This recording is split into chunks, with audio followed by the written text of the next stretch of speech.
Soyez remplis de l'Esprit, Éphésiens 5, 18. Nous avons là un commandement. Ces mots ne s'adressent pas seulement aux apôtres et après aux ministres de Christ. Ils nous disent ce que devrait être tout vrai croyant, être rempli de l'Esprit. C'est là le privilège que tout enfant de Dieu peut réclamer de son Père. Car il ne lui faut rien de moins pour vivre de la vie de racheté, pour demeurer en Christ, garder ses commandements et porter beaucoup de fruits. Et pourtant, on ne tient guère compte de ce commandement, on ne croit guère qu'il soit raisonnable et possible dans l'attente de chacun l'observation. Cela vient sans doute de ce que le sens de ces mots est souvent mal compris.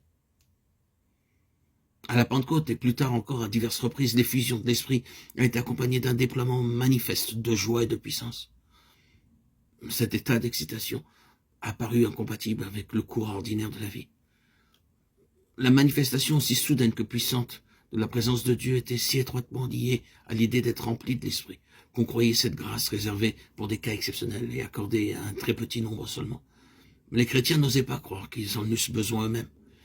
Ils n'osaient pas élever si haut leur espérance. Il leur semblait même que si cette grâce leur était accordée, il leur serait impossible de la conserver et d'en user dans leurs circonstances terrestres. Aujourd'hui, le but de ces pages est de faire connaître que ce commandement s'adresse à tout croyant et que la promesse de Dieu est aussi bien que sa puissance à la hauteur de l'ordre donné. Puisse cette méditation éveiller dans nos cœurs, dans le cœur de chaque lecteur, un vif désir d'être rempli du Saint-Esprit et lui donner en outre la ferme assurance que ce privilège est bien plus pour lui qu'il ne lui est nullement impossible de l'obtenir, que très certainement il pourra le posséder lui aussi. Au sud de l'Afrique, où l'on souffre de la sécheresse, on se sert de 2 espèces de réservoirs pour se procurer de l'eau. Tantôt, c'est une source, mais si peu abondante qu'elle ne suffirait pas pour l'irrigation. Il faut donc la recevoir dans un réservoir qui se remplit jour et nuit de ce lent et régulier filet d'eau. Tantôt, il n'y a pas de source. Il faut alors construire le réservoir dans le lit d'un torrent ou dans quelques dépressions de terrain propres à recevoir l'eau de pluie. Dans les moments d'orage et de forte pluie, il se remplit très rapidement, en 2 ou 3 heures.